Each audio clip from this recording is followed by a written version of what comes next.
the truck will collect the food waste in bulk. Then they will be sent here to OPA 1. All here represent our bunker. This pole is also our logo, and you can see our logo. And also, arrow that symbolizes recycling. The bunker here is really large, about the same size as swimming pool, but instead of water, this pool is full of food waste. Then the food waste will go through an important procedure called anaerobic digestion. Yes, this way, anaerobic digestion. And microorganisms. Here we call Mr. Jen. This week, guys, is Mr. Jen will help us digest our food waste. Just like a human, after eating, we may need to go to toilet. Mr. James too. After digesting the food waste, Mr. James will fetch and release biogas. Yes, they will have a biogas, and the biogas will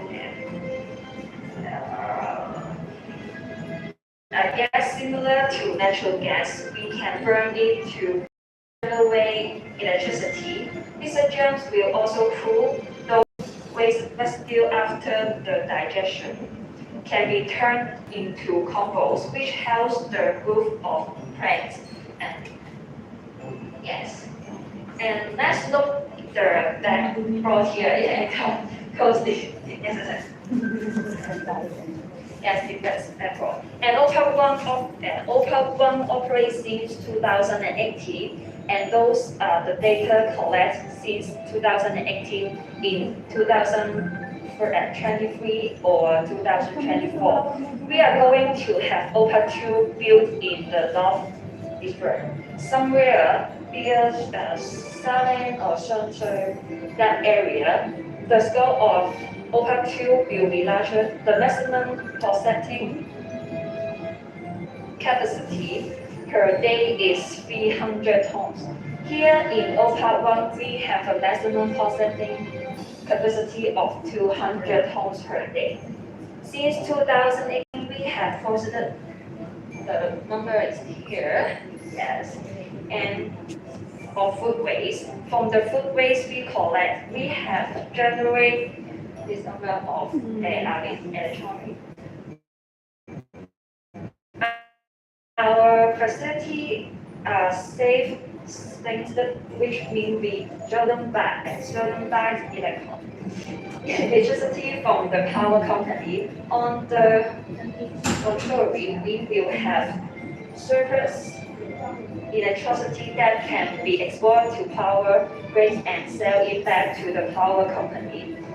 The surplus amount is roughly equal to 3,000 households and electricity consumption in a year. And last, we also produce compost as a byproduct in the process.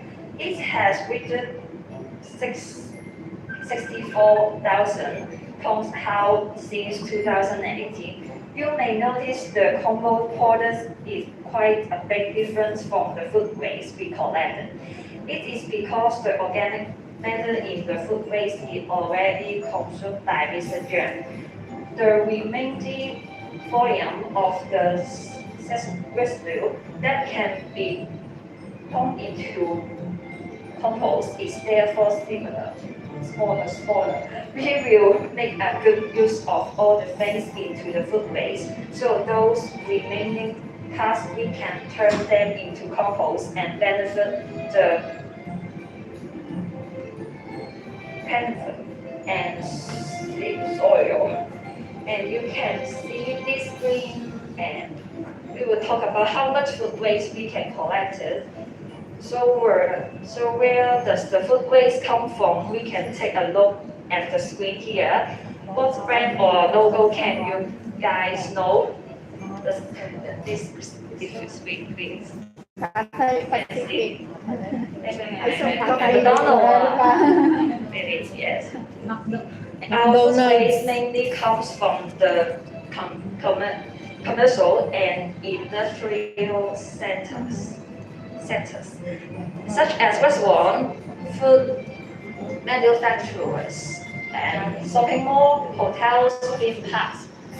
A little background information for you guys. Those suppliers actually need to pay for their own transportation and management fee to send their food waste here. We do not charge them for disposing food waste, so why do you think they still want to send food waste here even though they need to pay for their own